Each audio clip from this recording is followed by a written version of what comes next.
Perdón, recién nos dijeron que el audio estaba apagado. Muy buenas noches, estimados. Estamos muy contentos de poder estar en esta nueva sesión junto a ustedes para la preparación para el examen de certificación del organismo supervisor de las contrataciones del Estado. Siempre es necesaria vuestra participación para nosotros.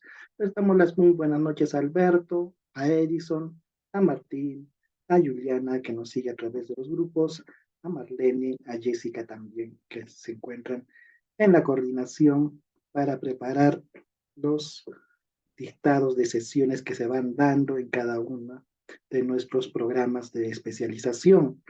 Comentarles que ya se está preparando el programa de especialización en contrataciones del Estado, el cual dura aproximadamente 3 meses. Es un desarrollo de cada casuística más detallado y más profundo en comparación de lo que es la preparación para el examen. Comentarles también de que el organismo supervisor está realizando evaluaciones para modificar la forma de certificarse el siguiente año. Entonces ya vamos a tener novedades a partir del siguiente año que lo está preparando el OCE.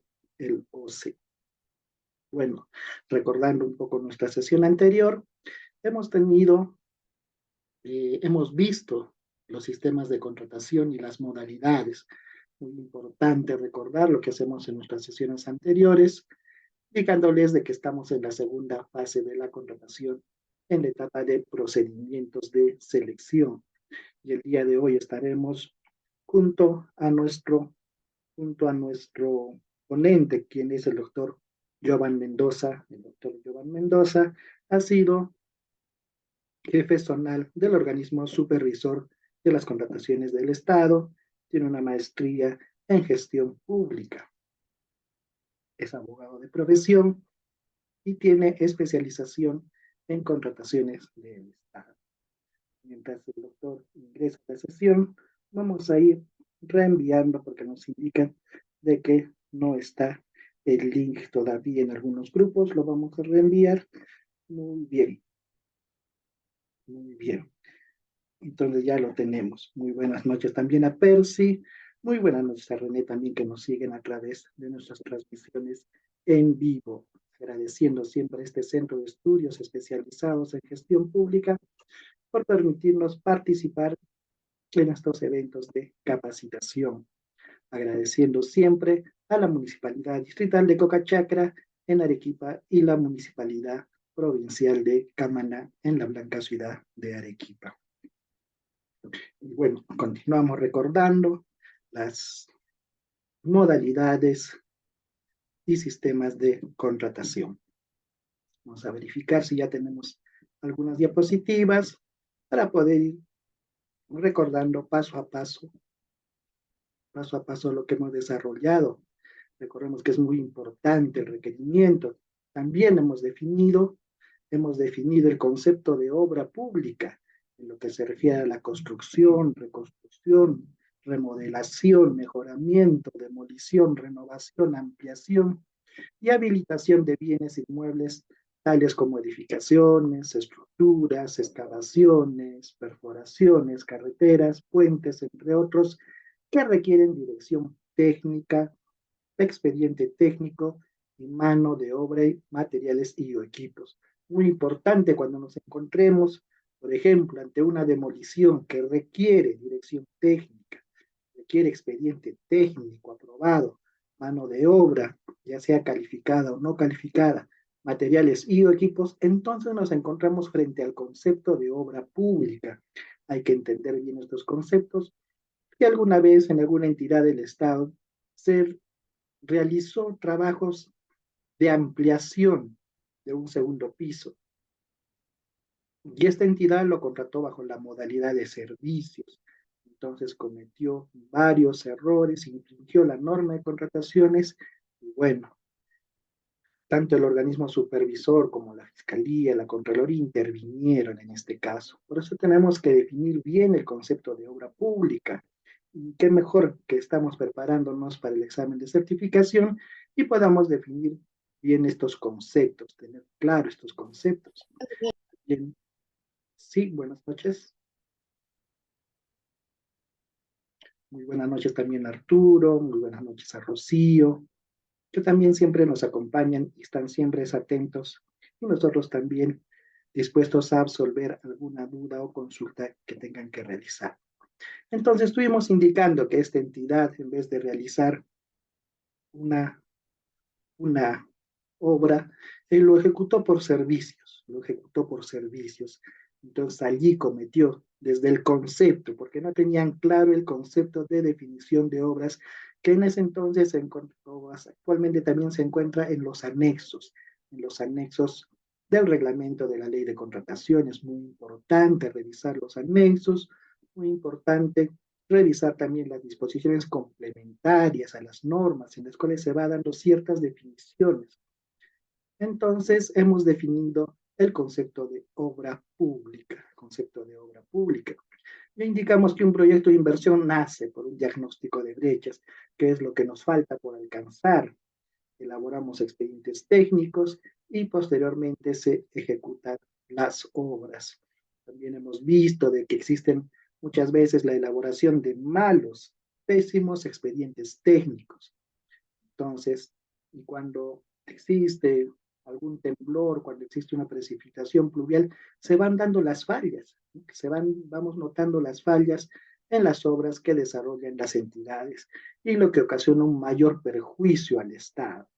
También recordemos la definición de expediente técnico de obra, que es un conjunto de documentos de carácter técnico y económico que permiten la adecuada ejecución de una obra. ¿Qué vamos a encontrar dentro de un expediente técnico? Vamos a encontrar memoria descriptiva, especificaciones técnicas, valor referencial, fecha del presupuesto, análisis de precio, los planos de ejecución, los metrados, el presupuesto de obra, las fórmulas polinómicas, entre otros. Y de ser el caso que se requiere, estudios de suelos, estudios geológicos, impacto ambiental y otros también estudios complementarios que son necesarios al momento de convocar una obra pública. ¿Y quién dijimos que elabora el expediente técnico? A ver, estimados, ¿quién puede recordar quién lo realiza este expediente técnico? Lo hace un profesional de cierta especialización, pero ¿cómo se le conoce a este especialista, este profesional? ¿Cuál es la denominación que conocemos dentro de la ley de contrataciones? A ver, estimados, también está abierto el chat, si es que no tienen habilitado su audio, nos pueden responder vía chat. Entonces ya van llegando las respuestas. Bien, muy bien, ¿no? Edison nos indica, es el consultor, este consultor. Sí, muy bien. Un consultor de obras, exactamente. Muy bien por tu precisión, Edison, porque recordemos de que dentro de la normativa de contrataciones, dentro de lo que es servicios, tenemos servicios en general, servicios de consultoría en general y servicios de consultoría de obras. Y la gran diferencia entre consultoría en general y consultoría de obras es que el consultor de obras realiza tres labores específicas. ¿Y cuáles son esas tres labores que realiza el consultor de obra? Por algo tiene esa denominación. También está Arturo, Alberto, Rocío, Isela también estuvo en el inicio. Sí, adelante, adelante, Edison. Buenas noches, Buenas este, noches. buenas noches, amigo. Una consulta. ¿El estudio definitivo se considera una consultoría de obra?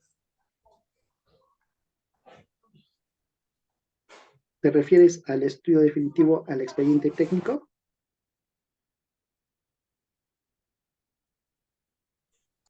Sí, sí, sí, perdón. Claro, estamos indicando, ¿no? De que, recordar un poco los conceptos, hablamos de los estudios definitivos de carácter técnico, económico, cuando estamos frente a un expediente técnico. Entonces, la elaboración de este expediente técnico esto lo realiza el consultor de obra.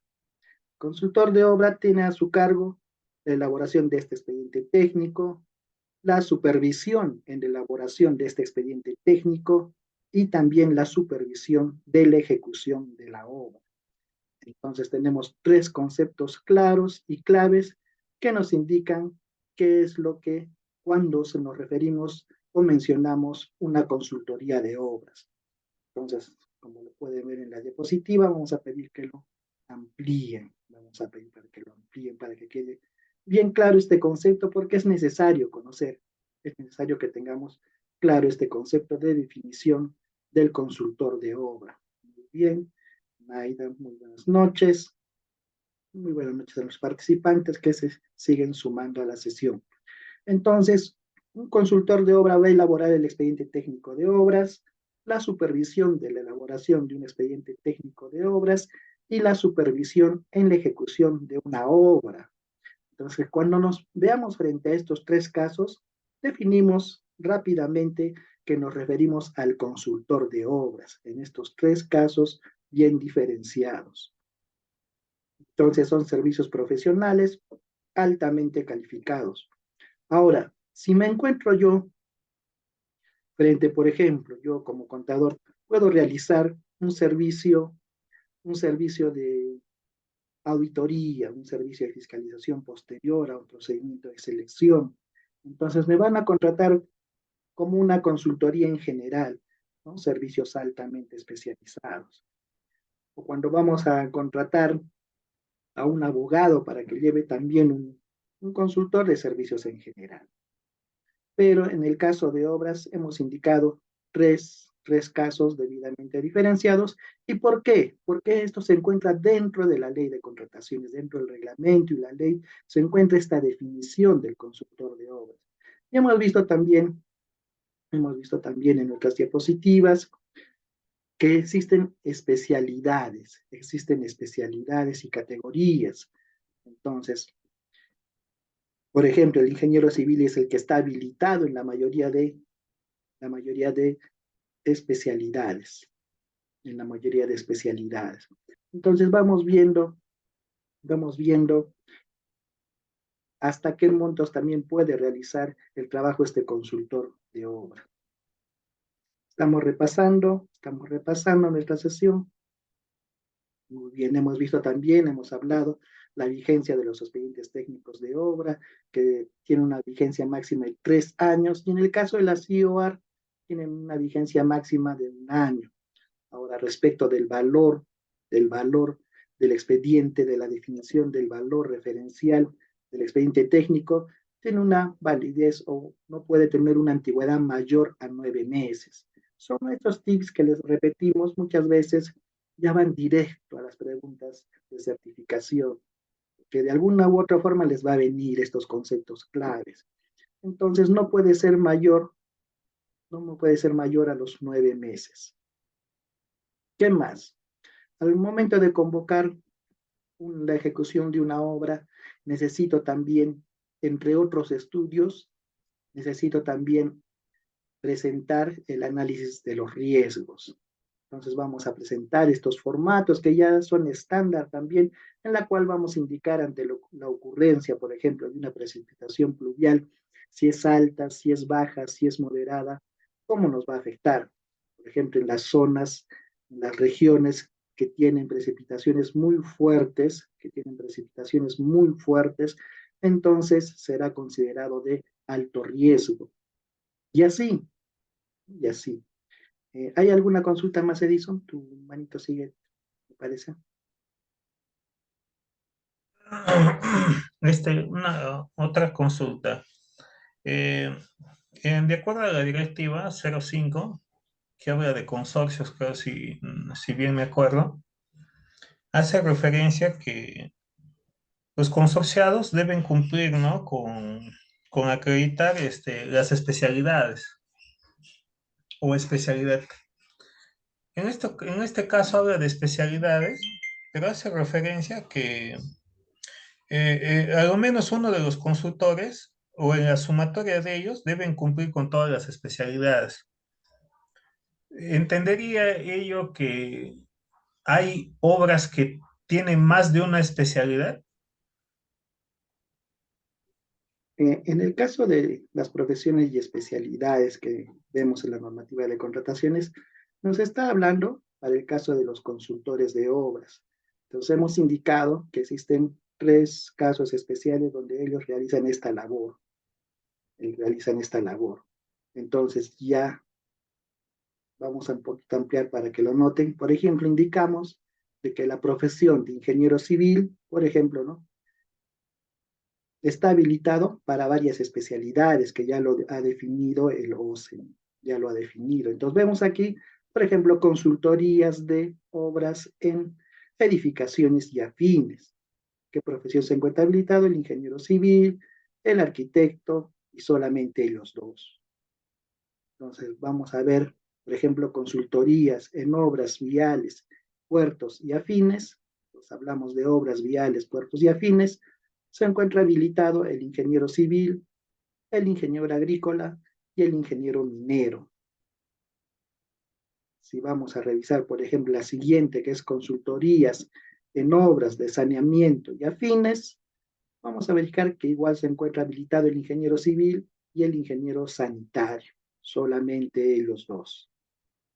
Entonces vamos viendo de que el ingeniero civil es el que se encuentra con la mayor habilitación para realizar estas labores, para realizar estas labores. Entonces, eso tenemos que saber diferenciar. Y entre la consulta pueden necesitarse diferentes especialidades. Puede darse el caso. Por ejemplo, tienes la construcción de una obra o de una edificación y a la vez vas a hacerlo con obras viales. Entonces, tendría que cumplirse estas dos profesiones y especialidades. Entonces, en este caso sería un ingeniero civil, en este caso sería un ingeniero civil que está habilitado para ambos casos, o podría ser un arquitecto y un ingeniero civil. Sí, muy buenas noches, Percy, gracias también por tu llamada.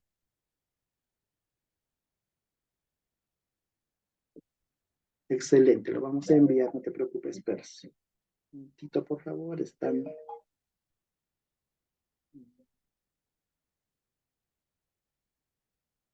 Entonces, estamos hablando de especialidades. Muy bien, Edison, espero haya quedado clara de esta duda. Vamos a reducir un poquito la pantalla para que pueda cambiar. Bien, bien. Y así es, ¿no? Entonces, mencionamos siempre estas profesiones y especialidades. Y también los montos, ¿no? Recordemos que hoy día la UIT es 4.950, entonces por 8, 39.600 para la categoría A, la categoría B hasta los menor o igual a los 480.000, la categoría C hasta los 2.800.000 y la D sin límite, la experiencia que deben también acumular los consultores en el caso de consultorías, en el caso de consultorías de obras. Bien, no hay otra consulta. Vamos a revisar, por favor, también los chats. Recuerden que pueden hacernos sus consultas, sus dudas a través de sus audios o también de el chat, los chats grupales que tenemos. Muy bien, entonces se ha descuadrado, ¿no? La diapositiva, vamos a tratar de.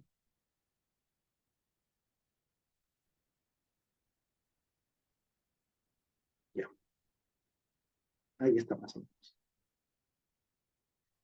Ya, entonces también nos mencionaban, ¿no? El caso de los consorcios. Claro, recordemos que la idea de consorcio es la complementarse. Yo me consorcio con algún otro profesional para cumplir ciertos requisitos en un procedimiento de selección. Entonces, me consorcio, por ejemplo, yo tengo en la categoría A, tengo la categoría A y es el requisito que piden para este procedimiento de selección. Entonces voy a complementar mi experiencia con otro consorciado, según lo que indique las bases. Entonces, esta complementación que vamos a realizar nos va a servir para participar en el proceso de selección.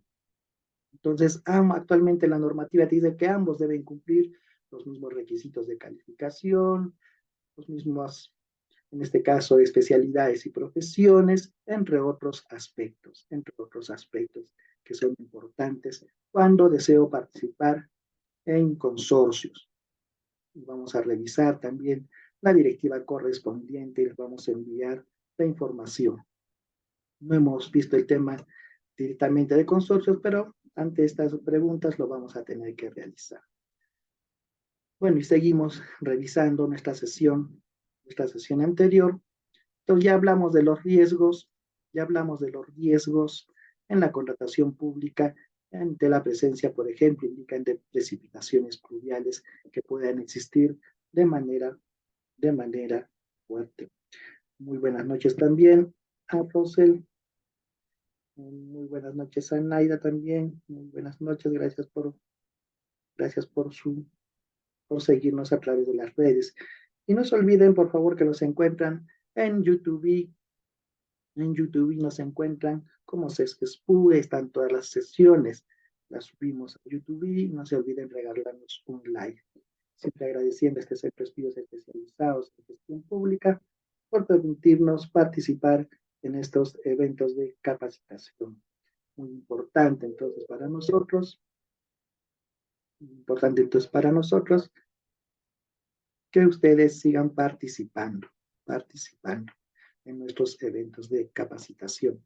El día de hoy vamos a tener también la participación del doctor Jovan Mendoza, quien ha sido jefe zonal del organismo supervisor de las contrataciones del Estado, y estamos esperando que se conecte a través de nuestros grupos. Y como les indicaba, hemos visto los sistemas y las modalidades de contratación. Los sistemas y las modalidades de contratación. Existen 6 sistemas y 2 modalidades que conocemos en la normativa, y otra que es la construcción de proyectos arquitectónicos, que también lo vamos a ver en el caso de obras. Y los sistemas de contratación, ¿para qué los utilizamos? Bueno, son la condición de pago. Es decir, ¿cómo le voy a pagar al contratista? ¿Pagaré por un solo precio? ¿Podrá rectificarse ese costo? Muy diferente a las fórmulas de reajuste, pero por repagarle, por ejemplo, solo por lo consumido. Entonces, esta condición de pago lo vamos a ver, lo hemos visto dentro de los sistemas de contratación. Y las modalidades de contratación es las condiciones de ejecución, de qué forma se va a ejecutar esta obra. Entonces, esta información tenemos que tenerlo previo a nuestra convocatoria de nuestros procedimientos de selección. Entonces, estimados, hemos visto. Sí, adelante, Edison. Muy buenas noches también a Karen. Estimado Roy, he visto que cuando se convoca a una consultoría de obra para la supervisión, he visto que lo convocan a tarifa y, Así es, y el sistema mixto. así es. Actualmente, la normativa te indica de que en el caso de consultorías de obras, lo que es supervisión de obras, porque recordemos que la supervisión de obra está considerado como una consultoría de obras, entonces se convoca en base a tarifas. ¿Por qué? Porque no se tiene la certeza si esta obra va a concluir tal cual como lo dice el expediente técnico. El expediente técnico puede indicarte que la obra se va a ejecutar en 6 meses. Sin embargo, siempre hablamos de los riesgos. Por ejemplo, las lluvias pueden ocasionar una paralización de la obra. Entonces, esta supervisión se va a tener que ampliar, tanto la supervisión como la ejecución, muy a pesar de que existan ciertos procesos administrativos, por ejemplo, las ampliaciones de plazo, los mayores metrados, los adicionales, las reducciones. Entonces, todo esto va a conllevar a que no se tenga una certeza del tiempo de duración. Es por eso que utilizamos el sistema de tarifas, el sistema de tarifas. Y claro, puede ser mixto, puede ser, por ejemplo, con algo que sí se defina se va a ejecutar en el tiempo indicado. Por ejemplo, la construcción que puede ser la construcción que sí se ve, la construcción que sí se ve, que eso sí se realiza suma alzada. O también puede ser, hay obras que ya también la norma le indica, las obras de saneamiento, que son excavaciones por debajo, ¿no? Debajo del suelo, entonces que no se puede calcular cuánto, por ejemplo, va a ser la excavación. Entonces, esto lo tendríamos que convocar a precios unitarios. Y el típico ejemplo, ¿no?, que vemos siempre en las exposiciones de los sistemas de contratación es, por ejemplo, la construcción de una planta de tratamiento de agua potable. Allí vas a tener instalación de tuberías que van por debajo de la tierra, vas a tener construcción que eh, va a ser visto y que ya se encuentra en los planos. Entonces ahí vas a utilizar este sistema mixto. Entonces este sistema va a ser suma alzada y precios unitarios. Es suma alzada y precios unitarios. Eh, Entonces un poco eh, aclarando, ¿no?, esta duda de estos sistemas de contratación. Estimado, había visto que en supervisión de obras el esquema mixto, eso era mi consulta. ¿Cuándo se aplicaba la supervisión en mixto? Bueno, entiendo la supervisión en tarifa, pero en el esquema mixto no, eh, no, o sea, lo había visto, pero, o sea, ¿cuál sería la condición ahí? Bueno, como te repito, ¿no?, la normativa nos indica en el caso de supervisión, recomienda, ¿no? Ya la norma lo indica, es el sistema de tarifas, sistema de tarifas. De repente había que revisar bien ese procedimiento de selección al cual tú mencionas, entonces lo vamos a analizar. Puede ser probable de que haya ocurrido algún error, pero sin embargo siempre es bueno analizar el procedimiento, ver cuáles son las condiciones que ellos han considerado para poner este sistema mixto. Si es que me dices es la supervisión. Entonces, si nos podrías mandar el número de proceso para que también nosotros lo podamos analizar y también darte la respuesta adecuada.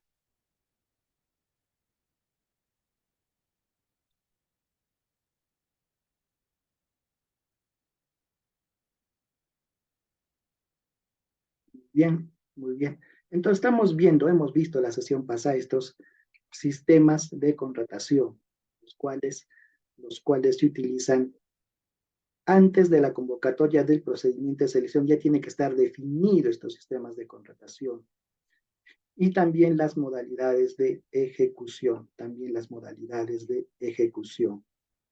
Entonces, hemos visto los sistemas a suma alzada, cuando se conoce, lo repito, cuando se conoce lo que se va a contratar, es a suma alzada.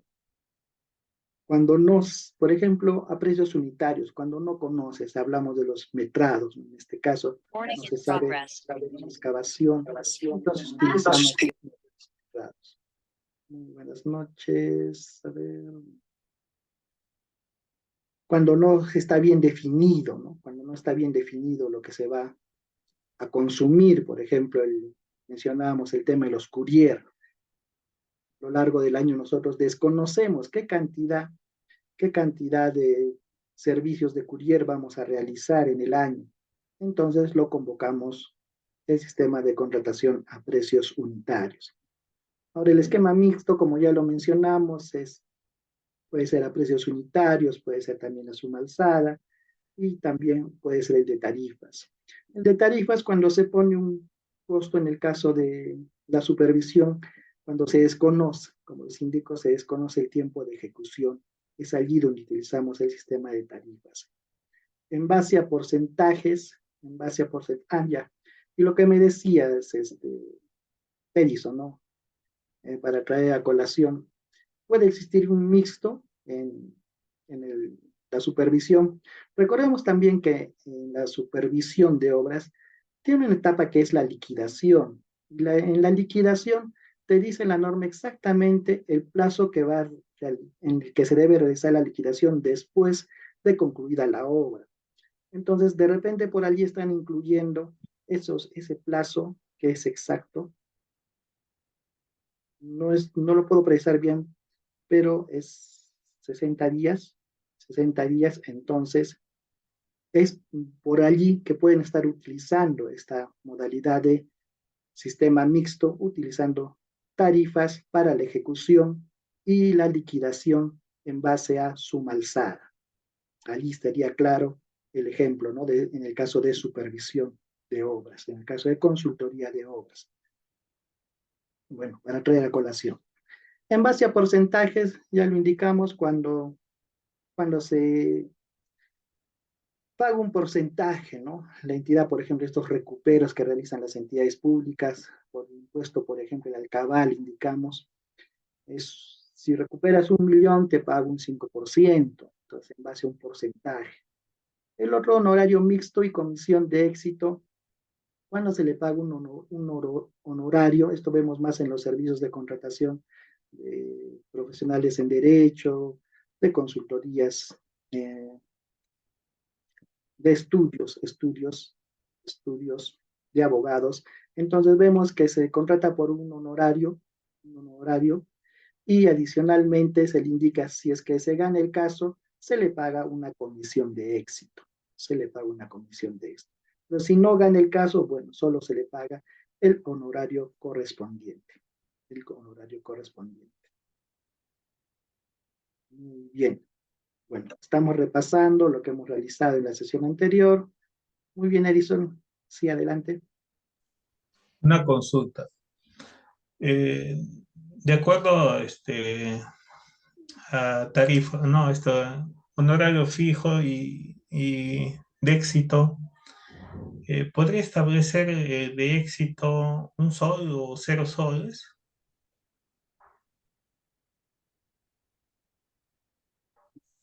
Bueno, el honorario de éxito, la comisión de éxito, se determina en el estudio de mercado. Se determina en el estudio de mercado. Entonces, ahora que tú me digas si va a ser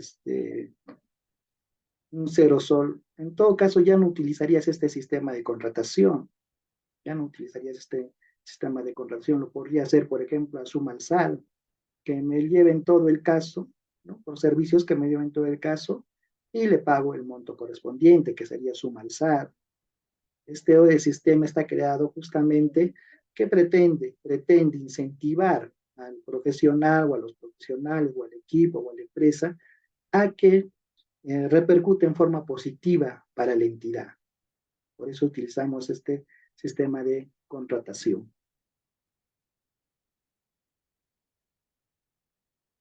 Muy bien, estimado, siempre agradeciendo a este Centro de Estudios Especializados en Gestión Pública, CESGESPU, por organizar estos eventos de capacitación, de preparación para la certificación del examen del organismo supervisor de las contrataciones del Estado. Agradeciendo siempre a la Municipalidad Distrital de Cocachacra y también a la Municipalidad Provincial de Camaná en la ciudad blanca de Arequipa. También les indicamos de que estas sesiones son grabadas y las pueden ver en YouTube y a través también de nuestras redes.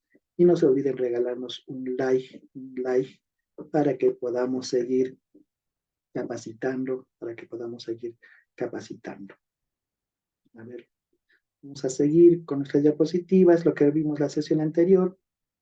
Entonces ya estamos viendo, ¿no? El sistema mixto, precios unitarios, suma alzada, también las tarifas para consultoría en general y consultorías de obras, ¿no? Supervisión de obras, también puede conocerse el tiempo de precisión del servicio. Y bueno, allí concluimos nuestra sesión de la semana anterior. Recuerden que estamos en la segunda fase de la contratación, que es los sistemas de contratación. Ya nos están pidiendo acceso, me parece, voy a coordinar para que podamos dar acceso, para que podamos dar los accesos correspondientes. Un momentito, vamos a coordinar.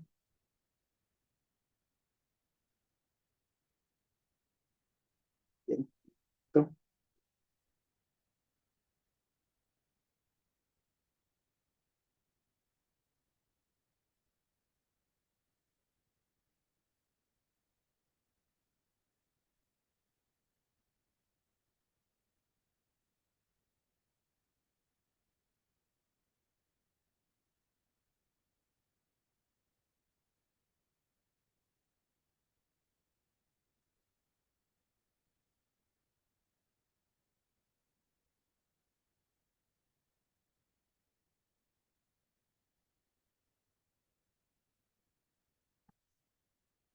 Excelente, nos indican que ya están por ingresar. Así es que vamos a seguir comentando sobre el desarrollo de nuestras actividades que realizamos a través de este Centro de Estudios Especializados en Gestión Pública. En gestión pública. No nos olvidemos que también hemos visto las actuaciones del comité de selección. Entonces, en qué casos vemos que se tiene que conformar un comité de selección? Muy importante también recordar el tema del comité de selección, porque también es clave para el examen de certificación. Por ejemplo, indicamos que el órgano encargado de las contrataciones, el OEC, como algunos dicen el OEG, pero es el OEC, tiene a su cargo, nos indican, la comparación de precios, la subasta inversa electrónica, la adjudicación simplificada, y existe un procedimiento más que tiene a su cargo. A ver, los participantes nos pueden indicar. Siempre es bueno recordar para que ustedes también estén atentos a las consultas que venimos realizando, las consultas que venimos realizando. Entonces, muy importante, estimados, de que recordemos el comité de selección que tiene a su cargo y el órgano encargado de las contrataciones también que tiene a su cargo. Entonces, lo vamos a repasar así. También el OEC, como nos indican, tiene a su cargo la contratación directa, muy importante recordar que tiene a su cargo el comité de selección. También estamos revisando las consultas que nos hacen a través de las redes. Muchas gracias también por seguirnos.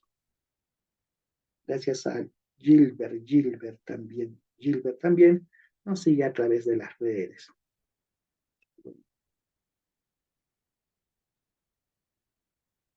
Bueno, creo que sí, ya la tenemos en línea.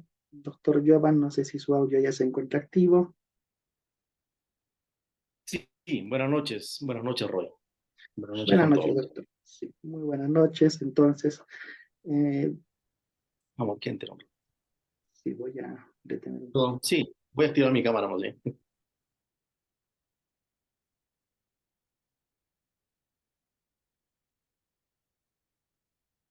Sí, bueno, ya estamos ingresando, entonces, excelente, doctor Jovan, muy buenas noches. Queremos presentarle al doctor Jovan Mendoza. El doctor Jovan Mendoza ha laborado en el organismo supervisor de las contrataciones del Estado como jefe zonal del organismo supervisor. Tiene una maestría en gestión pública, es abogado de profesión, tiene especialización en contrataciones del Estado y también forma parte de nuestro equipo de ponentes de este Centro de Estudios Especializados en Gestión Pública. Doctor Jovan, muy buenas noches y lo dejamos con sus palabras iniciales. Muchas gracias, estimado Roy. Buenas noches con todos los participantes. Bienvenidos a esta sesión. Hoy hablaremos sobre un tema que también resulta muy importante y está referido a las contrataciones directas, ¿no? Las contrataciones directas que están contempladas, inclusive dentro de los procedimientos de selección, aunque reviste alguna excepcionalidad porque la etapa intermedia específicamente no se aplica, ¿no? Entonces, si me permiten, en todo caso, creo que ya puedo compartir pantalla también, ¿no? Sí, doctor, adelante.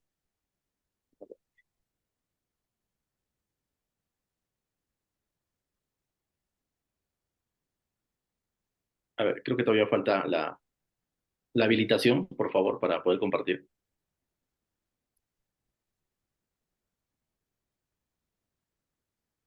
A ver, doctor, ahora.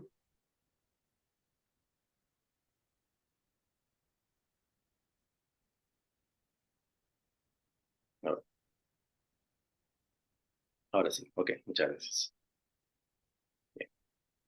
Muy bien, agradecer que solamente me puedan confirmar, por favor, si se puede visualizar el material. Sí, doctor, sí se ve. Ok, muchas gracias.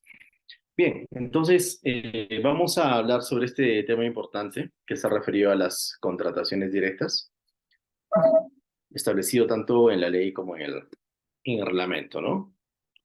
Y bueno, deben entender conoce de que las contrataciones directas han sido incluidas en las contrataciones públicas ya desde hace varios años, porque la intención del legislador era justamente atender aquellas necesidades urgentes de la población, ¿no? Aquellas necesidades en las cuales no era viable poder llevar a cabo un procedimiento de selección por la propia naturaleza de los acontecimientos que se presentaban, como en este caso, desastres naturales, ¿no? Que dicho sea de paso, eh, recientemente el Congreso ha aprobado una ley en la cual se dispone que los gobiernos regionales, bueno, se está modificando la ley orgánica de gobiernos regionales, en la cual se dispone que se debe crear una nueva gerencia, y esta gerencia está referida a la gestión de desastres naturales, ¿no? O la gestión de riesgos en todo caso, ¿no? Crear esta nueva gerencia. Creo que ha sido una interesante iniciativa y pues, claro, se debió prever hace mucho más tiempo porque normalmente las entidades siempre esperaban que el gobierno central, disponga la aprobación de los estados de emergencia, cosa distinta a una situación de emergencia, ¿no?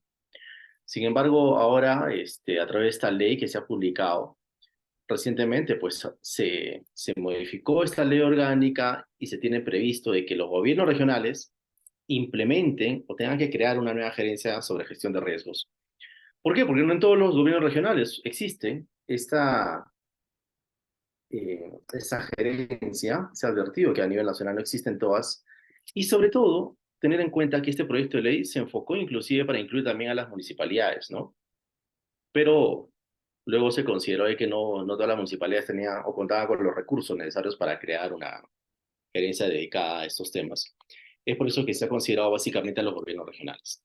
Y bueno, ¿por qué? ¿Por qué lo traigo a colación? ¿Por qué lo comento? Porque la gestión de riesgos, como les comentaba, respecto a las contrataciones directas, se requiere de manera indispensable, sobre todo en nuestro país que está siempre, pues, ¿no?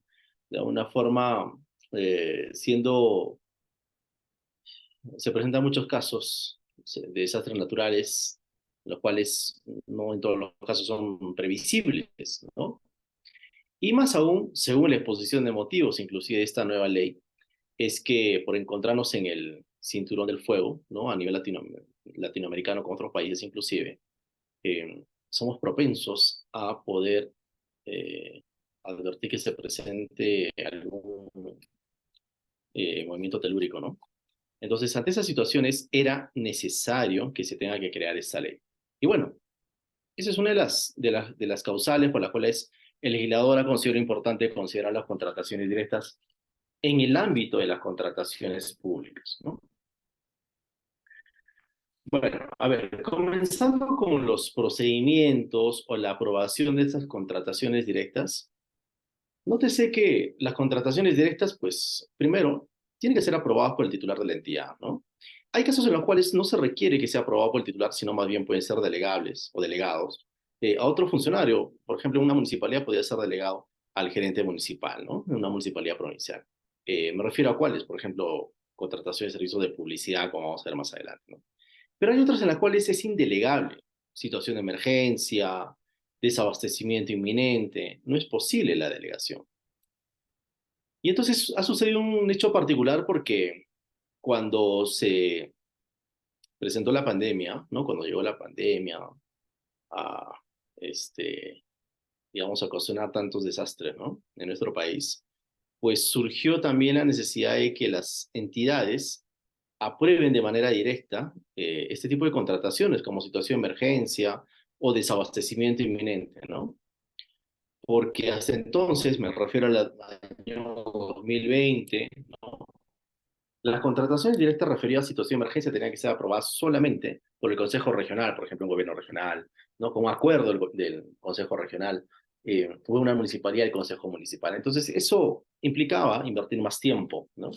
Por tanto, con la pandemia, pues se ha estimado conveniente que más bien ante estas situaciones, estas contrataciones directas, que no siendo indelegables, puedan ser aprobadas ya no por el Consejo Municipal o el Consejo Regional, sino más bien por el titular de esa entidad, que en este caso en un gobierno regional sería a través de una resolución ejecutiva, ¿no? En una municipalidad, lo propio a través de una resolución, ¿no? Es lo que se ha establecido ahora, ¿no? Y pues creo que también fue una buena decisión poder modificar en ese sentido la aprobación de esas contrataciones directas, ¿no? Y eso se hizo a través de una ley, ¿no? La ley que modificó el artículo 27 fue justamente la ley 31433, ¿no? Entonces, ¿eso qué implica? Pues ser más, digamos, que haya más celeridad en la aprobación de estas contrataciones directas, situación de emergencia, desabastecimiento inminente, entre otras, que establece el artículo 27 respecto a cuáles son delegables y cuáles no son delegables, ¿no? Muy bien. Otro tema importante a tratar en las contrataciones directas es que se requiere para su aprobación un sustento, ¿no? Un informe. Y este informe tiene que pasar, pues, por el área técnica de la entidad y también legal, ¿no? Asesoría legal, asesoría jurídica. ¿Por qué? Porque al ser una contratación directa y porque se contempla básicamente actuaciones preparatorias y ejecución contractual, es necesario que básicamente pues se cuente con informes que sustenten la necesidad, la viabilidad de esas contrataciones y sobre todo advertir al titular de la entidad, porque finalmente es quien aprueba esa contratación, que sí se cuenta con las causales, los medios legales, la base normativa para poder aprobar diferentes contrataciones directas. Entonces es importante contar con un informe técnico, sí, es importante, es indispensable, y lo propio, un sustento legal, ¿no? Entonces, esas contrataciones directas, pues la regla general es que, aún siendo contrataciones directas y se haga de manera inmediata, tenga que publicarse en el SEACE, ¿no? Porque de lo contrario no estaríamos respetando el principio de publicidad o de transparencia, ¿no? Cuando el principio de transparencia dice que las reglas tienen que estar claramente establecidas y el principio de publicidad, que las entidades tienen la obligación de publicitar, publicar, ¿no? Las convocatorias, los procedimientos de selección, a efectos de que las entidades como el OCE puedan supervisarlas. Sin embargo, hay excepciones, y esta excepción está referida, por ejemplo, a las contrataciones que realizan las Fuerzas Armadas o la policía, porque en los casos de estas entidades, pues se contratan, por ejemplo, o se compra armamento, ¿no? O se contratan servicios de inteligencia, por ejemplo, para combatir el narcoterrorismo en el BRAEN, ¿no? Se requiere no solamente contar con armamento, sino servicios de inteligencia, que lo hace propiamente las Fuerzas Armadas. Y también el caso de las manifestaciones, las protestas, ¿no? Que se han realizado, se han presentado en nuestro país. Aunque, bueno, propiamente derecho a la protesta no existe, ¿no? Ya lo estableció la Corte Suprema. Pero bueno, derecho a la libertad de expresión sí está contemplada en la Constitución. Y entonces, ante esa situación, cuando ya se genera un caos, violencia, y más bien no son manifestaciones pacíficas, entonces la policía requiere pues contar con mayores, digamos, eh, indumentaria, armamento, en este caso no letal, entiendo, uniformes, ¿no? Contratar pues este equipamiento que les sirva para poder contrarrestar esas turbas, para poder de alguna forma restablecer el orden interno. Entonces, normalmente ese tipo de contrataciones, pues no necesariamente se tiene que publicar en el SEAS. Claro, excepcionalmente, ¿no? Porque si la Policía Nacional quisiera contratar el servicio de mantenimiento correctivo, preventivo de sus vehículos, ¿no? O quiera comprar reactivos para, por ejemplo, hacer estas supervisiones, estas investigaciones en caso de tráfico ilícito de drogas, pues hay contrataciones, las cuales no se requieren necesariamente que tengan que ser, como quien dice, confidenciales, ¿no? Sino que sí pueden ser publicadas en el SEACE. De pronto me parece que la señal está baja, no sé si me confirman, está bien el audio, el video, no sé, me salió por aquí una advertencia. Si hubiese algún Doctor, problema. todo se escucha y se ve bien, doctor. Ok, muchas gracias. Entonces, ese tipo de contrataciones directas, como les refería, ¿no? De las Fuerzas Armadas o la policía, en algunos casos no podía publicitarse en el SEACE por obvias razones. Ahora bien, respecto a las contrataciones complementarias, ¿no? ¿Por qué, digamos, traemos a colación este tema de contrataciones complementarias? Si es un procedimiento que se aplica en la etapa de ejecución contractual. Porque las contrataciones directas, ¿no? al momento de que sean perfeccionadas, pues hay una excepción en las cuales, a diferencia de los procedimientos clásicos, digamos, ¿no? Licitación pública, concurso público, adjudicaciones simplificadas, en los cuales sí procede las contrataciones complementarias, ¿no? En los casos de las contrataciones directas, no procede contrataciones complementarias, o sea, no se puede firmar un nuevo contrato, siendo situación de emergencia, contratación entre entidades, servicios de publicidad, ¿no? Servicios personalísimos. En ningún caso aplicaría contrataciones complementarias. Sin embargo, lo que sí aplica es las prestaciones adicionales, ¿no? En el caso de bienes, servicios o obras. Es decir, en cualquier objeto contractual, dentro de las contrataciones directas, aplica la aprobación de adicionales. Y sobre todo, como dice en esta diapositiva, en contrataciones directas por desabastecimiento y emergencia. Sin embargo, como ustedes bien saben, el OCE emite opiniones, ¿no? Referidas a la ley, a los artículos de la ley, el reglamento y las directivas que emite el OCE, ¿no? Porque está justamente dentro de sus competencias, ¿no? Pronunciarse o interpretar estas normas.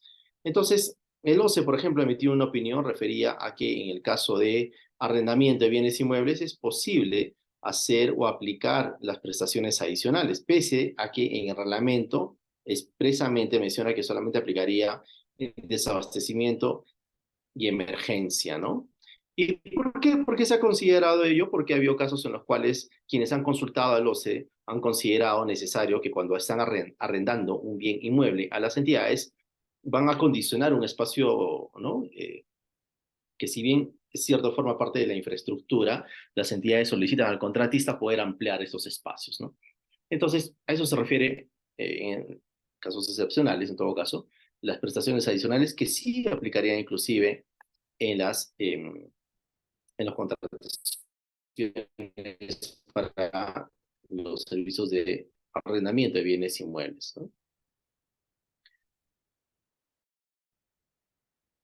Y bueno, entonces aquí está claro que se aplicaría adicionales, ¿no? Prestaciones adicionales, cualquier sea el objeto contractual. Se requiere nuevamente una autorización a través de quien haya aprobado esa contratación directa.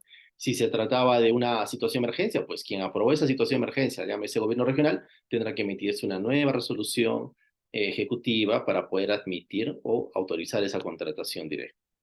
Muy bien. Entonces, no sé si hasta esta parte hay alguna pregunta. Sí, doctores, nos indican aquí, nos consulta que en el caso de las compras militares, según lo que usted expone, no todas las compras que realizan, por ejemplo, la policía, el sector militar, deben ser contratadas de forma directa. Así es, no todas, ¿no? Porque así como las municipalidades, las universidades públicas, las empresas del Estado, que compran útiles de escritorio, que compran llantas, que compran baterías, por ejemplo, ¿no? Por dar un ejemplo, lo hacen a través de acuerdo marco, ¿no? Entonces, en ese caso, la policía también requiere esos bienes y, o las Fuerzas Armadas. Entonces, en esos casos, no tendría que ser confidencial, ¿no? O de carácter secreto, mejor, ¿no? Para evitar publicarlo en el CAC o cualquier otra contratación referida a mobiliario, a compra de vehículos, por ejemplo, ¿no? No necesariamente involucra que tenga que, siendo bienes que requieran para el funcionamiento de estas entidades, tenga que omitir su publicación en el SEAS. Entonces va a depender de qué tipo de servicio y bien van a contratar, sin perjuicio de que de secreto, igual necesitan comunicar a la Contraloría, ¿no? Para la contratación de esos bienes que revisten esa particularidad.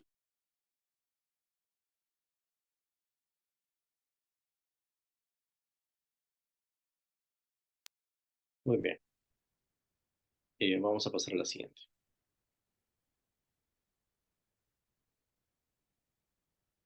Muy bien. Sobre las contrataciones directas, ¿no? Las contrataciones directas eh, son tres en realidad, ¿no? De acuerdo a la ley de contrataciones del Estado. Y en este caso, la contratación entre entidades. Por ejemplo, la contratación entre entidades implica pues que hay que hacer un análisis de costo-beneficio para poder advertir que sí conviene hacer una contratación entre entidades, pero siempre y cuando el proveedor no sea una empresa del Estado, ¿no? Entonces, ¿hay la posibilidad de que se contrate entre entidades? Sí, es posible, pero existe también esa excepción, ¿no? No puede ser una empresa del Estado el proveedor. Respecto a la situación de emergencia, es otro tipo de contratación directa que se aplica o se contrata a través de las entidades cuando de pronto se presentan situaciones imprevisibles, ¿no? Extraordinarias, como por ejemplo desastres naturales. Y ojo aquí que en el tipo de contrataciones directas referidas a situación de emergencia se ha venido modificando, ¿no? Tras la pandemia, ¿no? Antes inclusive se establecía, claro, ya se establecía que se podía regularizar los documentos para la firma de contrato o presentar la garantía o subsanarla. 10 días ahora son hasta 20 días, ¿no? Que se establece en el reglamento para poder subsanar esos documentos. Entonces, en el caso de situación de emergencia, por ejemplo, se requiere de manera inmediata, ¿no? Ustedes entenderán, ante un desastre natural, inclusive, como dice la normativa claramente, es una invitación a un solo postor, pues en estos casos no sería lógico tener 3, 4 cotizaciones, sino bastaría con que haya una o dos máximo para contratar directamente o invitar a un postor que cumpla o provea en los bienes o servicios u obras, inclusive en situación de emergencia. Porque este tipo de contratación aplica a los 4 objetos contractuales, ¿no? Bienes, servicios, consultoría y ejecución de obras. Entonces, es particular esta contratación directa y es sobre todo la que normalmente se usa con mayor énfasis, ¿no? En las contrataciones directas. ¿Por qué? Porque aparte de aplicar los 4 objetos contractuales, también es posible que inclusive se tenga que hacer esas contrataciones directas para prevenir los posibles efectos naturales que se vayan a presentar, ¿no? Por ejemplo, construir o instalar defensas ribereñas, ¿no? Aquellas zonas en las cuales hay siempre esa posibilidad, ese riesgo de que se desborden los ríos, ¿no? Entonces, con esa intención de evitar esos desastres naturales, también uno puede adelantarse para prevenir sus efectos, ¿no? Naturales. Otra es la situación de desabastecimiento, ¿no? Y la situación de desabastecimiento, pues, también, al ser una contratación directa, requiere contar con un informe técnico y legal. ¿Por qué? Porque normalmente en las contrataciones de desabastecimiento lo que establece la norma es que si de pronto se advierte que habría incurrido una responsabilidad del área usuaria de no hacer previamente requerimiento y que ello haya traído como consecuencia que se desabastezca la entidad, pues ahí es cuando se tiene que deslindar responsabilidades, establece claramente, ¿no? En este caso, la ley y el reglamento. Entonces, no se confine en regularizar una contratación, sino más bien casos en los cuales se requiere de manera urgente contratar un bien o servicio porque está desabastecido una entidad de contar, por ejemplo, ¿no? Un hospital, medicamentos, camas UCI, ¿no? O como ahora que se está implementando, ¿no? Con otros equipos médicos para atender a los beneficiarios, ¿no? A los pacientes. Entonces va a depender justamente de cuáles son los bienes o servicios que se requiera de manera inmediata poderlos contratar.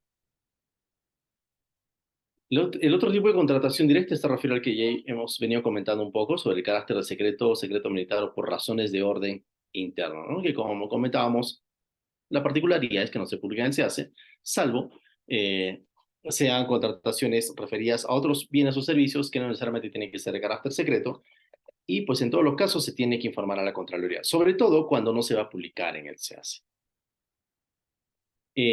Existe otro tipo de contratación directa que está referido al proveedor único, ¿no? ¿Y qué implica? Pues que es el único proveedor, la única empresa o persona natural en todo el país, ¿no? O porque tiene registrado una patente, por ejemplo, pues es el único que puede brindar un servicio. Por ejemplo, hay entidades que contratan los servicios de instalación, remodelación o repotenciación de los sistemas del software, ¿no? En las entidades del Estado, ¿no? En la oficina de contabilidad, sobre todo. Entonces, amerita, ¿no? Contratar a una persona que puede ser natural o jurídica, pero que por las características, la especialidad que tiene, o quizás haberse registrado la patente, los servicios o bienes que venden, entonces conviene solamente contratar a este proveedor, porque no existe otro en el país, ¿no? Entonces ahí es cuando se puede hacer una contratación por proveedor único. Doctor, nos hacen una consulta antes de Sí. darle pase a su consulta de Edison. Nos indican en el caso de la contratación en situación de emergencia, esta contratación directa, es necesario que el sector declare en emergencia por ejemplo, Sí. el sector salud, ¿es necesario o la entidad ante una necesidad imprevisible, un desastre natural puede declarar en emergencia su, por ejemplo, en el caso de gobiernos locales, su localidad? Ya, perdón, es que no se escuchó muy bien porque estaba entrecortada la comunicación. Por favor, si me podía volver a repetir. Ah, ya. Indicaba la consulta que en el caso de situación de emergencia es necesario que el sector lo declare en emergencia, por ejemplo, el sector salud, o también lo puede realizar la propia entidad o, por ejemplo, un gobierno local, declarar en emergencia su localidad. Ah, ok, ok. Muchas gracias, Rob. Bueno, gracias por la pregunta. En realidad, pues sí, ahí conviene hacer una diferencia, ¿no? Porque el estado de emergencia es distinto a la situación de emergencia. El estado de emergencia se aprueba mediante el presidente de la República, ¿no? Con la validación del Consejo de Ministros, y tiene un tiempo estimado según la Constitución política, ¿no? Que puede ser renovada por un periodo igual, siempre y cuando haya un nuevo decreto supremo. En el Poder Ejecutivo, entonces, que también emite normas, así como el Congreso emite leyes, ¿no? El Poder Ejecutivo emite decretos supremos, decretos de urgencia, decretos legislativos, resoluciones supremas. En el caso de, de la declaratoria de estado de emergencia, el gobierno emite un decreto supremo, ¿no? Que decreto supremo ustedes habrán advertido, ¿no? Que está, por ejemplo, que regula el reglamento, la ley de contratación del Estado, claro.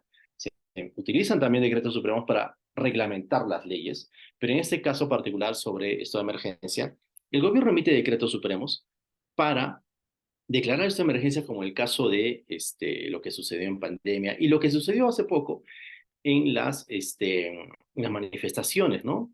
Y también respecto a los desastres naturales. Y establece, ¿no? Que en qué lugares, cuáles van a ser las jurisdicciones, los gobiernos regionales, perdón, las regiones o las provincias en las cuales se declara estado de emergencia y por un tiempo establecido, ¿cierto? Y claro, el gobierno central puede disponer un estado de emergencia y en base a eso los gobiernos locales, o en este caso el sector salud, podía disponer entonces las contrataciones directas. Es totalmente válido, pero sin perjuicio de que el gobierno central eh, apruebe, ¿no? El estado de emergencia o declare estado de emergencia en nuestro país o determinadas regiones, no imposibilita al sector salud, una red asistencial de salud, una UGEL, ¿no? Un hospital regional puede aprobar contrataciones directas referidas a situación de emergencia. No le impide, ¿no? No es necesario entonces que el gobierno apruebe un estado de emergencia o declare estado de emergencia para que recién los gobiernos locales, regionales puedan disponer la aprobación de una situación de emergencia, ¿no? Así que por eso, digamos, existe esa diferencia, ¿no? En ese tipo de aprobaciones. Sí, está muy claro. Edison está pidiendo una consulta. Edison, si estás activado, por favor. Buenas noches. Mi Buenas noches. consulta. Le comento. Se llevó a cabo un procedimiento de selección por suministro de alimentación. Es en temas de salud. Eh, Era un concurso público. eh, el procedimiento, como tenía ciertos errores en el requerimiento, bueno, apelaron y se cayó el procedimiento, literalmente. Ahora, eh, por lo que considero, no había una planificación en este aspecto, teniendo conocimiento, precisando, perdón, que este servicio de alimentación es permanente o continua, ¿no? Ahora, la duda en mí es si se debería llevar una situación de desabastecimiento o se debería contratar un procedimiento menores 8 y test. Pero antes de esto, quisiera saber qué criterios debería tomar el área usuaria, independientemente, bueno, que no haya planificado ni mucho menos programado la contratación, participado dentro de la planificación y la programación.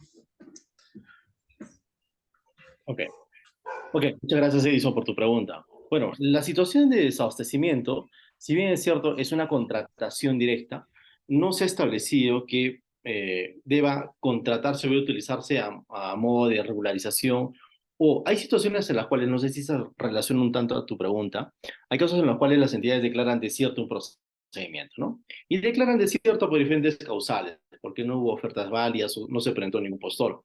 Entonces, la necesidad es urgente, ¿no? Y por tanto la entidad requiere contar con determinados bienes o servicios. ¿Qué es lo que hacen o qué disponen? Hacer una contratación directa referida a desabastecimiento inminente. Entonces, ¿es viable hacer una contratación directa por desabastecimiento inminente? En esos casos, sí es viable siempre y cuando hay un debido sustento. Por eso decíamos que el sustento no solo amerita en los casos de situación de emergencia o en otro tipo de contrataciones, sino y sobre todo en desabastecimiento inminente. ¿Por qué? Porque no solamente se presenta este tipo de contratación cuando no se haya podido planificar, ¿no? Esta compra, como también lo menciona, ¿no? Una determinada entidad, sino cuando se presentan estos casos, como mencionaba, respecto perdón, sí quería participar, creo. Profesor, disculpe, pero acá yo entendería que el inminente es pronto a suceder, o sea, pero si cada año sabes que te apegan, bueno, en este caso, y sabes que el requerimiento está mal, o sea, ahí sería también en este aspecto el inminente, que es pronto a suceder, sabiendo que, ¿no? Sabiendo que cada año, o sea, cada año siempre te apegan, cada año te demora en contratar, o sea, te demoras más de lo normal, es más, te llevan el procedimiento de selección.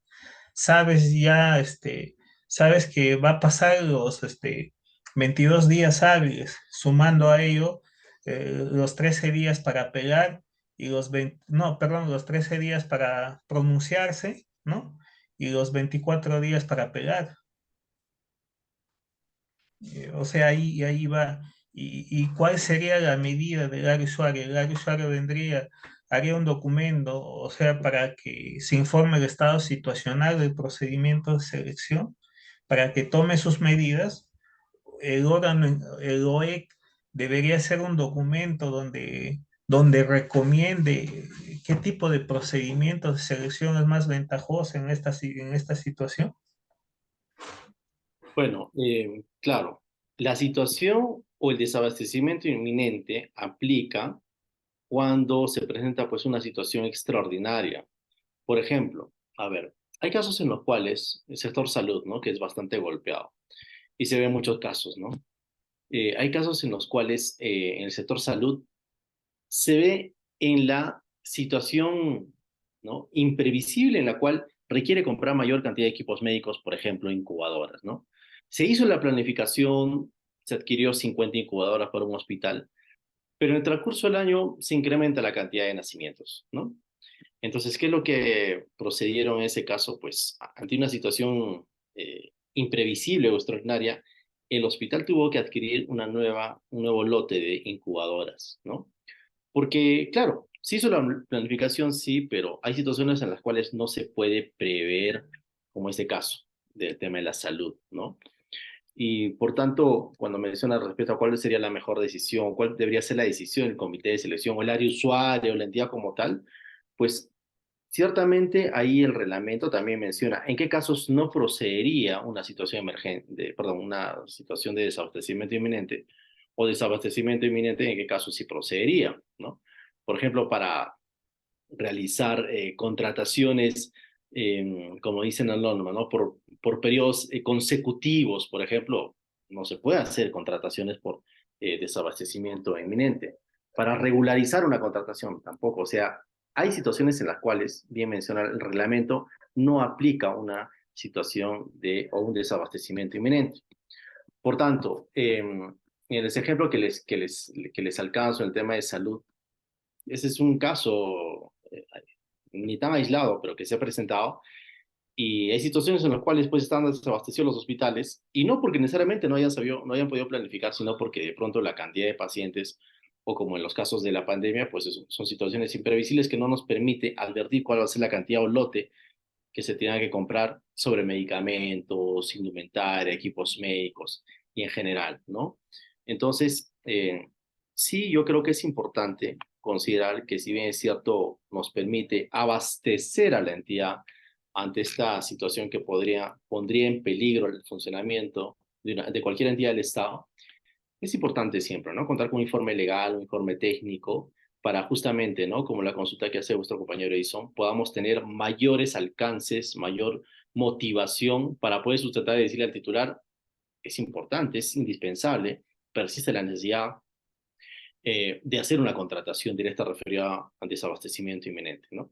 Pero les sugiero que siempre revisemos el reglamento porque ahí establece excepciones en las cuales no se aplicaría y bajo este contexto, pues ahí es cuando el asesor legal, ¿no? El asesor jurídico de las entidades tendrá que pronunciarse, decir si procedería o no procedería, ¿no? Pero hay que tener mucho cuidado cuando se declara desierto los procesos. Y cuando comentas respecto a contrataciones menores a 8 ITs, pues ahí probablemente se estaría incurriendo en un fraccionamiento, ¿no? Porque, bueno, ya la norma ha advertido que no se puede incurrir en fraccionamiento, de lo contrario, se estaría incurriendo en una responsabilidad administrativa. Hay excepciones para no incurrir en fraccionamiento, ¿no? Cuando no se cuenta con el presupuesto, por ejemplo, ¿no? Para hacer una determinada contratación. Pero en los demás casos, y hablando ahora de desabastecimiento inminente, evitar un desabastecimiento inminente, una contratación por este tipo de contratación y hacerlo por compras menores de 8 UTs, ahí sí consideraría que podía incurrirse en un fraccionamiento inclusive, ¿no? O sea, de la punta del tejado. Profesor, disculpe, yo me iba a ese tema de las menores 8 ITs porque para llevar por más que se lleve una contratación directa por situación de desabastecimiento, siempre se va a tomar 2, 3 días. Bueno, te estaría exagerando 2, 3 días porque hasta para que apruebe el expediente de contratación, para que apruebe la directa, o mínimo una semana, profe. ¿Y qué hacemos? O sea, si tu necesidad es permanente. Caballero, nomás menores 8 ITs. Y ahí no sé, o si habría otro mecanismo, ¿no? Claro, ahí va a depender Independientemente, de la necesidad. no, si es permanente y continua. Claro, si es una necesidad urgente, entonces ahí la entidad, si va a optar por una contratación menor a 8 ITs, como es un supuesto del excluye la norma, lo va a supervisar el OCE, lo va a supervisar la Contraloría. Entonces, como sugerencia, ¿qué les podría alcanzar? Que se contemple primero la necesidad de hacer una contratación directa, o sea, ¿por qué tendría que ser, perdón, una contratación menor a 8 ITs y por qué no una contratación directa? Usted me habla respecto a los plazos. Claro, es totalmente válido. Las necesidades son urgentes y amerita hacerlo de manera inmediata. No podemos esperar 2, 3 semanas, ¿no? Entonces, si se va a optar por una contratación menor a 8 ITs, igual este supuesto, como dice la norma en el artículo 5, supuesto excluido de la ley, pues es relativo, ¿no? Porque en realidad se sigue recogiendo la norma, se pide al proveedor, no puede estar impedido, no puede estar inhabilitado, la entidad tiene que publicar en el censo comunes, las opiniones del OCE obligan a utilizar las fichas, tienen que ser certificados, inclusive logística para hacer las cotizaciones en compras menores a 8 UDs. Entonces, es un supuesto excluido, pero relativo. Entonces, si la entidad sustenta y dice que se requiere hacer una contratación por montos menores a 8 UTs, ahí es cuando nuevamente no están impedidos de hacerlo, me refiero a contar con un informe técnico legal. La norma no establece, por lo menos para contratación menores a 8 UTs, la obligación de contar con informe técnico legal, la obligación de que eso se informe al titular. Ese sustento me refiero. No, pero lo pueden hacer porque tampoco están impedidos. Y entonces como ahí estamos aplicando un poco el criterio de discrecionalidad, ¿cierto?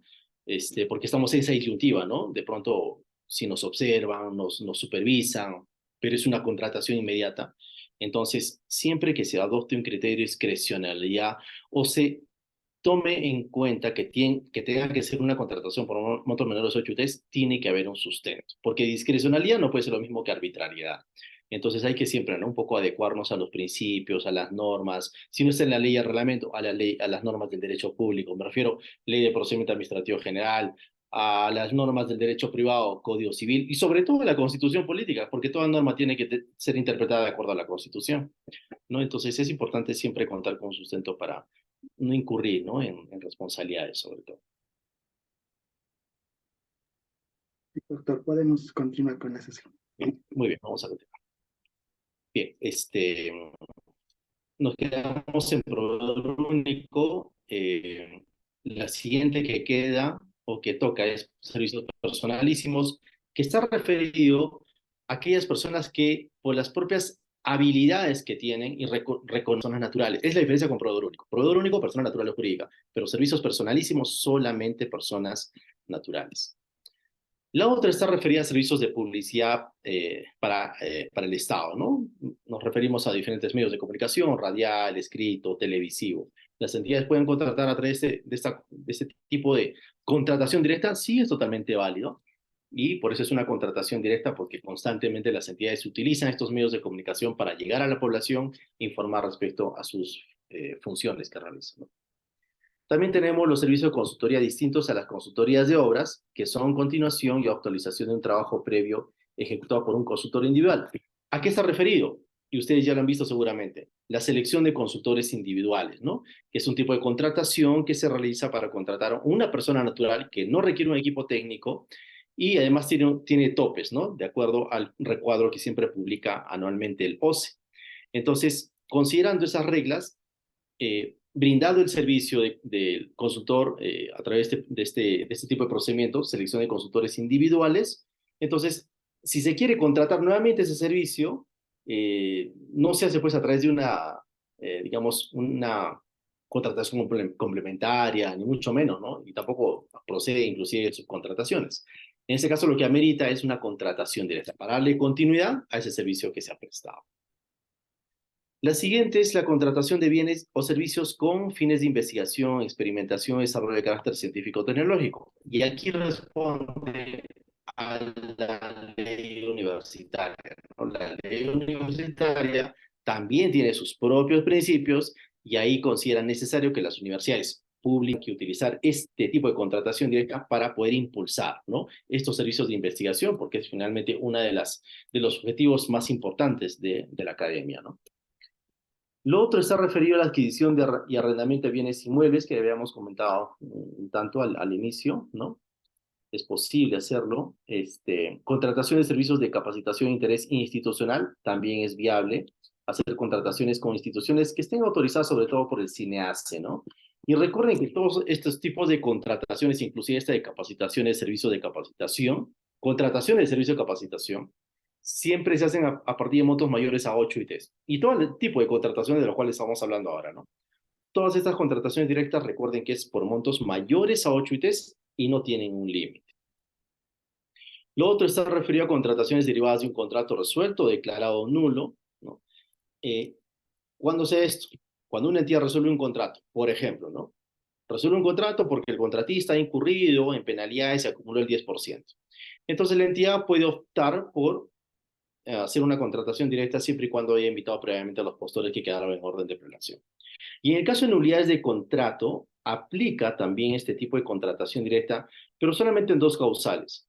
Cuando la entidad advierte que quien suscribió el contrato estaba impedido, por ejemplo, el hermano de un alcalde, ¿no? Ustedes saben que el alcalde en todo el país en todo el Perú, los alcaldes están impedidos de contratar con el Estado. Pero ¿qué pasa con sus familiares hasta el segundo grado de consanguinidad? Por ejemplo, sus hermanos en su jurisdicción no pueden contratar. Y se advierte que contrató con la misma municipalidad, entonces obviamente es impedido, no puede contratar, y esa es una causal de nulidad. La otra es cuando se presentan documentos falsos, ¿no? O sea, cuando se transgrede el principio de presunción de veracidad, también la entidad podría optar por hacer una contratación directa. Y lo mismo, ¿no? Invita a los postores que quedaron en orden de prelación y si no aceptan ninguno, contrata directamente utilizando este tipo de contratación directa.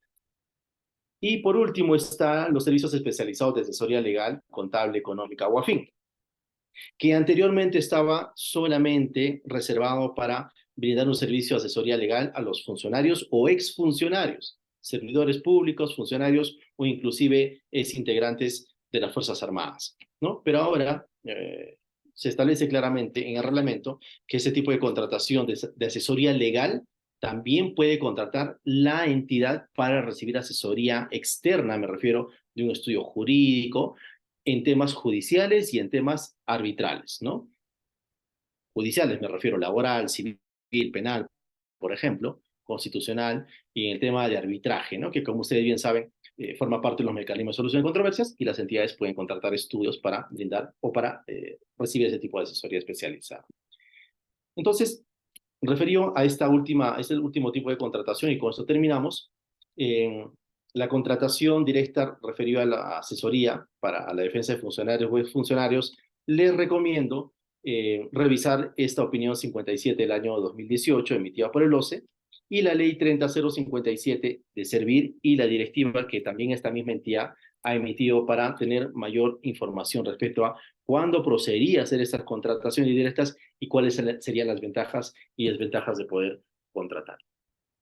Así que muchísimas gracias por vuestra atención, por vuestra participación. Hasta aquí mi participación en esta exposición. Entonces, si hubiese alguna consulta, con mucho gusto para poderla absolver. Disculpe, ¿qué número de opinión? Disculpe. Por vuestra participación. Les recordamos a nuestros participantes marcar su asistencia, por favor, ya estamos en los minutos finales. Y también les suplicamos, por favor, sus consultas de manera puntual. Doctor, nos hacen una consulta respecto a la selección de consultores individuales.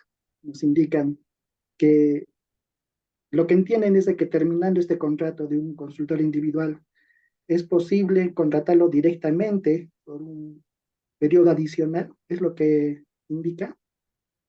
Ah, correcto, sí. Está referido justamente a eso, ¿no? Ese tipo de contratación directa que da continuidad a los servicios que brinda un consultor, que no es consultor de obra, ¿no? Es un consultor que se ha presentado en este procedimiento de selección de consultores individuales. Sí es pertinente que con él mismo se pueda contratar, sí, porque la norma no estableció el impedimento por el cual se tenga que contratar al mismo profesional o técnico que está brindando ya o brindó un servicio a una entidad, ¿no? Que podría ser, por ejemplo, ¿no? Una asesoría legal en temas administrativos, por ejemplo. Cumplió el periodo, el plazo, brindó el servicio, pero ahora se requiere darle continuidad, ¿no? Porque se ha incrementado la carga administrativa. Entonces se requiere seguir contando con ese servicio que es especializado. Entonces ahí se puede hacer una contratación directa. Así es, doctor. Edison te está consultando, si por favor puede activar su audio.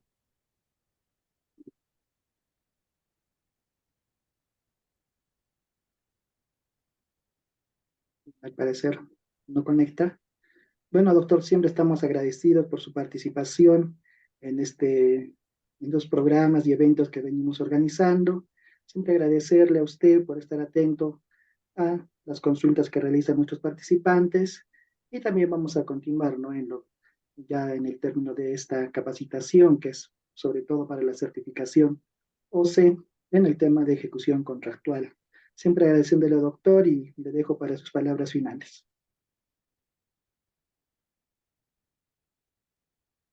Sí, muchas gracias como siempre, Roy, por tu amable invitación y permitirme participar en este espacio de capacitación en contrataciones públicas.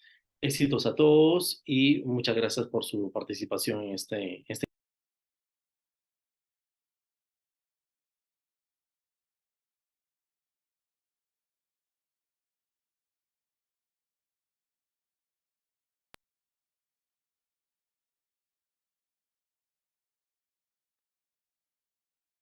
Roy, me parece que el audio no está activado. Ah, ya. Muchas gracias, doctor.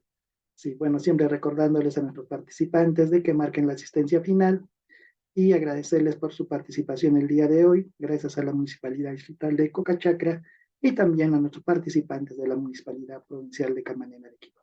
Muchas gracias, estimados. Muy buenas noches y hasta nuestra siguiente sesión. Gracias. Buenas noches.